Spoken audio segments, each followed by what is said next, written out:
ఇంకొక స్థానం కావాల్సి ఉంటుంది. 112 + 4 116 + 1 117. ఇంకొకటి కావాల్సి ఉంటుంది. IUML ఇండియన్ యూనియన్ ముస్లిం లీగ్. ఇవి ఇన్ఫ్యాక్ట్ ఈ పార్టీ 2 స్థానాన్ని కైవసం చేసుకుంది. ఒక స్థానం నుంచి గెలుపొందిన వ్యక్తి డిఎంకే పార్టీ టీవీకే పార్టీ ఆఫీస్కి వెళ్ళి విజయ్కి సపోర్ట్ ఇస్తానని చెప్పుకొచ్చాడట. కాబట్టి ఇక్కడ 118 క్లియర్ కట్గా సరిపోతుంది. బట్ ఇది కంటిన్యూటీకి కష్టం అవుతుంది.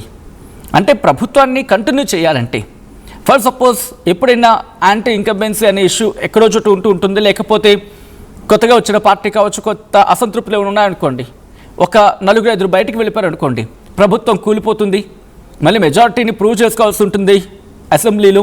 సో ఇష్యూస్ రాకుండా గంపగుత్తగా ఒక హై నెంబర్కి వస్తే కనుక అప్పుడు వెళ్ళే ఆలోచనలు. అందుకే 2 వారాలు టైం తీసుకున్నాడు విజయ్. ఈ క్రమంలోనే పార్టీని ఒప్పించే ప్రయత్నం చేస్తూ ఉన్నాడు. దాంతోపాటు ఎవరు తన వైపు వస్తారో చూసుకుంటూ ఉన్నాడు. ఎవరు వస్తారు, ఎందుకు వస్తారు, దేనికోసం వస్తారు, ఇవి బేరేజ్ వేసుకొని వాళ్ళు తీసుకోవాలి వద్దా, ఈ క్యాలిక్యులేషన్స్ అన్నీ కూడా. సో కాంగ్రెస్ సపోర్ట్ కీలకం ఇక్కడ. అలా అని చెప్పి కాంగ్రెస్ మీద డిపెండ్ అయ్యే సిచ్యువేషన్ ఉందా? ఎందుకంటే రేపు టీఎన్సీసీ తమిళనాడు కాంగ్రెస్ బహుశా రేపు నిర్ణయం తీసుకునే అవకాశం ఉందని చెప్పి జాతీయ కాంగ్రెస్ చెప్పుకొచ్చింది. బట్ ఇదే గ్యాప్లో ఒక 10 మంది డిఎంకే నుంచి వచ్చి, ఒక 10 నుంచి 15 మంది ఏఐడిఎంకే నుంచి వచ్చారనుకుందాం. 2 కలిపితే అంటే 25 స్థానాలు. 107 + 25 112 122 132 స్థానాలు. ఇక అన్డౌటెడ్లీ వేరే వాళ్ళ సపోర్ట్ అవసరం లేదు.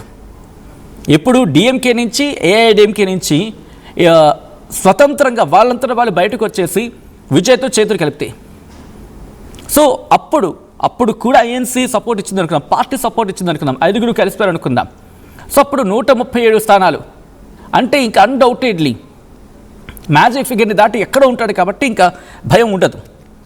సో ఈ అన్ని క్యాలిక్యులేషన్స్ని కూడా తీసుకోవడానికి, వీటన్నిటిని బేరేజ్ వేసుకోవడానికి, ఎందుకంటే మ్యాండేట్ రాలేదు. సింగిల్ లార్జెస్ట్ పార్టీగా టీవీకి అయితే అవతరించింది అక్కడ. కానీ సపోర్ట్ లేకపోతే మాత్రం ప్రభుత్వాన్ని ఫామ్ చేసే అవకాశం లేని పరిస్థితి ఇప్పుడు నెలకొంది. కాబట్టి ఇప్పుడు ఐఎన్సీ సపోర్ట్ ఇస్తుంది, ఇండియన్ నేషనల్ కాంగ్రెస్ సపోర్ట్ ఇస్తున్నప్పటికీ సరిపోవు సీట్లు. ఎందుకంటే ఒక లాంగ్ లాస్టింగ్కి సంబంధించి కూడా మాట్లాడుకుంటున్న సందర్భం ఉంది కాబట్టి. అండ్ ఈ క్రమంలో పిఎంకే సపోర్ట్ ఇస్తానంటోంది, లెఫ్ట్ పార్టీలు సపోర్ట్ ఇస్తా అంటున్నాయి. బట్ ఇవన్నీ ఇచ్చినా కూడా ఎందుకు నేను ఈ మాట అంటున్నాను ఒకసారి నేను చెప్పే ప్రయత్నం చేస్తున్నాను. 108 విజయ్ గెలుచుకున్న సీట్లు. ఇటు డిఎంకే 59 అండ్ ఏఐఏడిఎంకే 47. వీళ్ళిద్దరూ ఎన్ని గెలుచుకున్నారు? 59 + 7 7 14 15 16 1 106 స్థానాలు. అంటే 106 స్థానాలు వీళ్ళిద్దరూ ఉన్నాయి. సో 108 + 106 ఎన్నో అవుతున్నాయి? దాదాపుగా 214 ఇక్కడ అయిపోతున్నాయి. 214 అంటే 234 స్థానాల్లో 214 స్థానాలు పోతే అంటే 20, అంటే 108 + 20.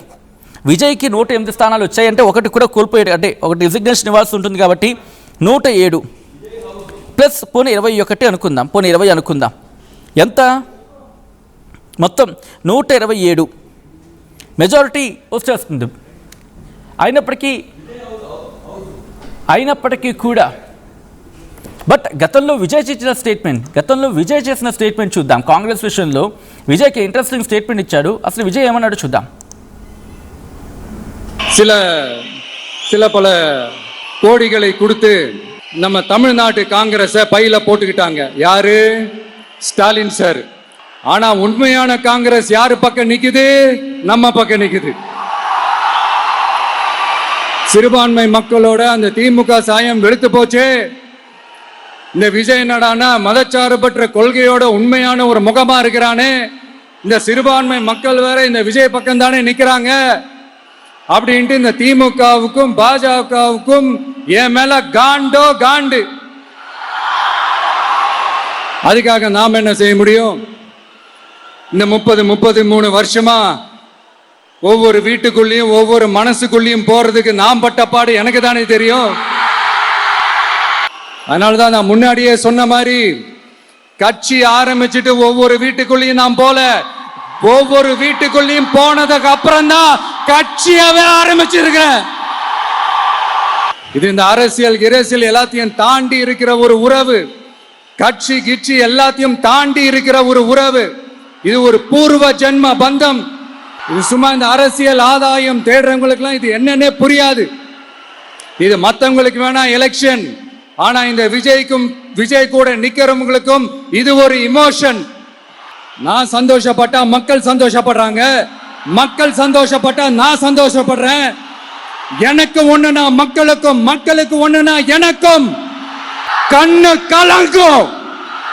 சில రైట్, అది తమిళనాడు కాంగ్రెస్ స్టాలిన్ చేతుల్లో ఉండింది. అండ్ ఒరిజినల్ కాంగ్రెస్ మాత్రం తన మనసులో ఉంది, లేకపోతే ఒరిజినల్ కాంగ్రెస్, నేషనల్ కాంగ్రెస్ తనతో ఉంది అంటూ ఒక ఎమోషనల్ స్టేట్మెంట్ ఇచ్చారు గతంలో విజయ్. ప్రస్తుతం దీని గురించి మాట్లాడుకుంటున్న సందర్భం ఉంది. ఇప్పటికీ కూడా కాంగ్రెస్తో జత కట్టేందుకు అవకాశం ఉంది అని చెప్పడానికి నిన్న రాహుల్ గాంధీ విజయ్కి ఫోన్ చేశారు. ఇది రాహుల్ గాంధీ విజయ్కి ఫోన్ చేసి నేను సపోర్ట్ ఇస్తున్నాను అని అర్థం వచ్చేలా మాట్లాడుకొచ్చారనేది ఇటు తమిళ మీడియాతో పాటు జాతీయ మీడియా కూడా అంశాన్ని హైలైట్ చేసింది. సో ఇప్పుడు ఏ క్షణమైనా సపోర్ట్ వెళ్తుంది అనుకున్నప్పుడు తమిళనాడు కాంగ్రెస్కి అప్పగించేసింది జాతీయ కాంగ్రెస్. ఇక్కడ ఒక చిన్న ట్విస్ట్ ఉంది.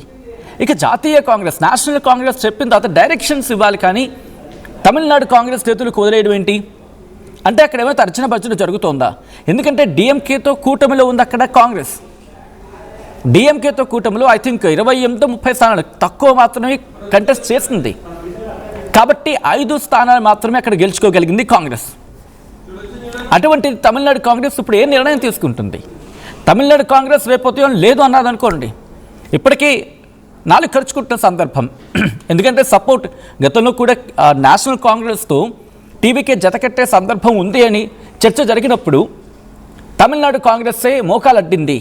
లేదు లేదు లేదు లేదు మనం విజయ్తో వెళ్తే మనకి అవ్వదు, మనం వెళ్లాల్సింది డిఎంకేతోనే వెళ్ళాలి, డిఎంకేకే సపోర్ట్ ఉంది, డిఎంకే వైపు ప్రజలు ఉన్నారు, డిఎంకేనే గెలుస్తుంది, డిఎంకేతో జతకడితే మనకు బాగుంటుంది, మనం ఎన్ని స్థానాల్లో గెలిస్తే, ఇన్ఫ్యాక్ట్ ఎన్ని స్థానాల్లో పోటీ చేస్తే అన్ని స్థానాల్లో కూడా మనకి మెజారిటీ వచ్చే అవకాశం ఉంటుంది, మనం గెలుపొందే అవకాశం ఉంటుందని చెప్పి జాతీయ కాంగ్రెస్కి నచ్చజెప్పుకుందో లేకపోతే క్యాలిక్యులేషన్ ఏమైనా కావచ్చు. టీవీకే పార్టీ ఇప్పుడే వచ్చింది, విజయ్కి ఎక్కువ అక్కడ సపోర్ట్ లేదు అని చెప్పి కారణాలు ఏమైనా కావచ్చు కాక డిఎంకేతో మొగ్గుకే వెళ్ళిపోయింది. డిఎంకేతో పొత్తు